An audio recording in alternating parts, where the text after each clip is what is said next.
गंगेवाडी येथे विजांच्या कडकडाटासह पावसात वीज कोसळल्याने शंभू महादेव मंदिराचे नुकसान, सुदैवाने जीवितहानी नाही। विजांच्या कडकडाटासह पावसात वीज कोसळल्याने मंदिराचे नुकसान झाले आहे। ही घटना दक्षिण तालुक्यातील गंगेवाडी येथे रविवारी दुपारी 1:30 वाजण्याच्या सुमारास घडली। या दुर्घटनेत सुदैवाने कोणतीही जीवितहानी झाली नाही, मात्र मंदिराच्या शिखरावरील मूर्ती, खांब आणि तेथील वायरिंगचे नुकसान झाले आहे। याबाबत मिळालेली अधिक माहिती अशी की सोलापूर आणि धाराशिव जिल्ह्याच्या सीमेवरचे गाव अशी छोट्याशा गंगेवाडी गावाची ओळख आहे। गंगेवाडी पंचक्रोशीत गेले 2-3 दिवस ढगाळ वातावरण असून गेले 2 दिवस सायंकाळी विजांच्या कडकडाटासह रिमझिम पाऊस आला।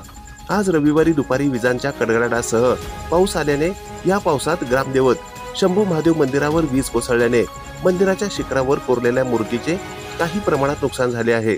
या दुर्घटनेत मंदिराच्या खांबाला तडे गेले आहेत, तर इलेक्ट्रिक वायरिंगचेही नुकसान झाले आहे। सुदैवाने यात कोणतीही जीवितहानी झाली नसल्याचे गंगेवाडी येथील ग्रामस्थ जयसिंग जाधव यांनी रविवारी सायंकाळी पत्रकारांशी बोलताना दिली आहे। ही बातमी संकलित केली आहे संपादक गुरुदादा गायकवाड यांनी।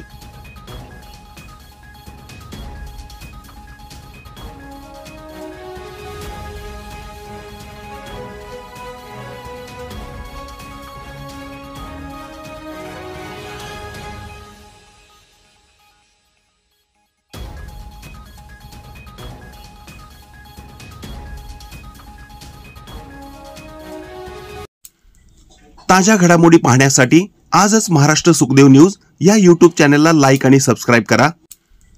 ताज्या घडामोडी पाहण्यासाठी आजच महाराष्ट्र सुखदेव न्यूज या YouTube चॅनलला लाईक आणि सबस्क्राइब करा।